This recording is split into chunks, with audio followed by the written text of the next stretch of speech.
Hey guys, and welcome back to Hoosier Hardware, and with a brand new year now fully and completely upon us, I thought it was appropriate to go ahead and make a short wish list of things that I really hope happen or hope come to be here in 2020 for the PC enthusiast. So in no particular order, let's get right into the list.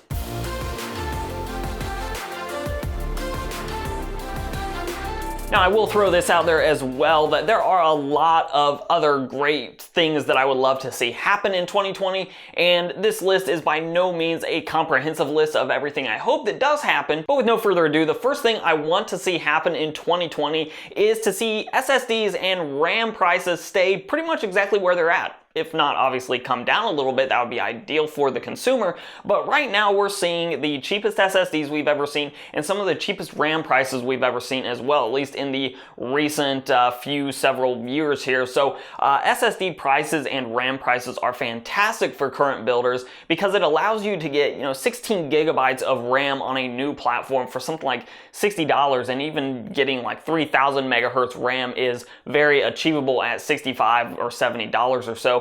SSDs are also extremely inexpensive right now, to the point where if you're building a brand new system, I would actually recommend starting out with just an SSD of something like 480 gigabytes, or if you can swing it in your budget, even get a 1 terabyte SSD, which can be easily had for around that $100 price point.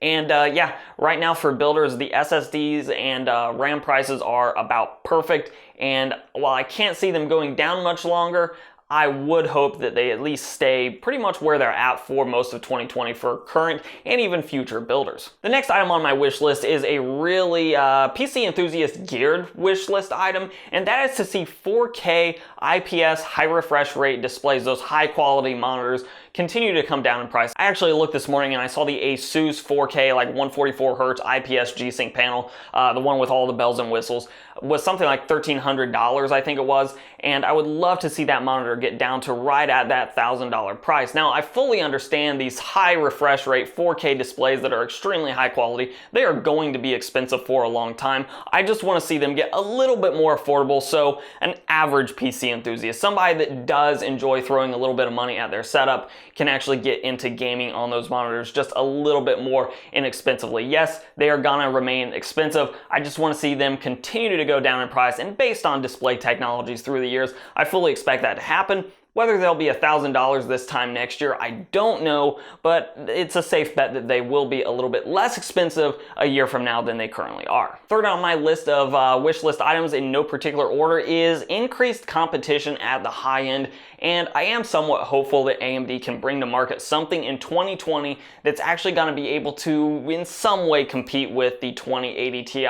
Maybe it doesn't quite get to the performance of a 2080 Ti, but I would love to see AMD actually competing on the high end once again, and that's something that we really haven't seen for several years at this point, and it's something that as a PC enthusiast, somebody that wants the latest and greatest, I have a lot of competition on the Intel and AMD side of things for the CPU side, but with the AMD and NVIDIA battle, if you're looking at the very high end of things, you're basically stuck with NVIDIA because AMD just doesn't have anything right now that can really compete at all with the 2080 Ti. So obviously I would love to see competition for all consumers at all segments of the market, but as a PC enthusiast myself, at the high end, I would really love to see AMD actually come out with something Navi-based, obviously, that can compete with the 2080 Ti. Now, a couple of ones that are a little bit more controversial, I don't really think they're controversial, but maybe more towards that side of things.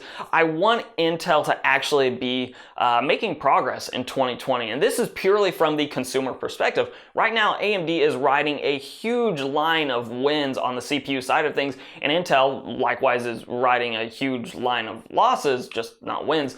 But basically, I want to see Intel make some progress, because while it is great to see the underdog thriving right now, and I actually hope AMD does continue to beat out Intel for a while just to sort of restore some balance to the relationship between Intel and AMD. I do want Intel to make some progress so they can actually stay competitive with AMD to keep AMD in check as well, because let's face it, if AMD continues to make progress and Intel continues to spin its wheels, eventually AMD is gonna see the ability to raise prices and make their CPUs, while still better, also cost significantly more. So we want Intel to stay competitive, so when that sort of marketplace parity parity happens with the market shares, Intel is actually able to continue to compete, and we don't see the relationship just flip around where Intel is constantly playing underdog and AMD is suddenly in the driver's seat all the time. And the last thing on my top 5 wish list for 2020 is I want to see, as a PC enthusiast, some great game consoles. And the reason for that is the current generation of consoles are, at least to some degree, holding game developers back. Developers that are making brand new games today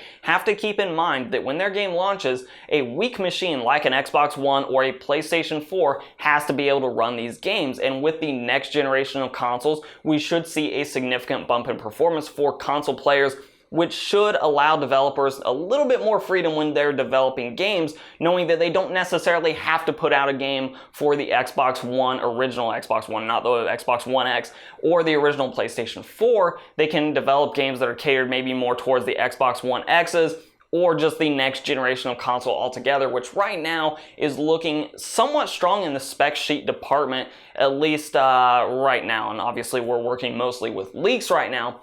But with that step up in console performance, we should see then developers having a little bit more freedom to develop just more beautiful games, games that demand a little bit more from the resources of a machine, whether that's the PC or the consoles. Developers should have a little bit more freedom, so better games. But of course, I do want to hear from you guys. What are your wish list items going into 2020 for the PC platform, or maybe just technology in general? Let me know your thoughts down below. And of course, if you liked the video, give it a like, share, subscribe, comment. All those things are very helpful for the channel. You can follow me both on Instagram and on Twitter at Hoosier Hardware. And as always, I'll let YouTube queue up a couple more videos from my channel for you to watch. I'm Shane with Hoosier Hardware, and I'll see you guys in the next video.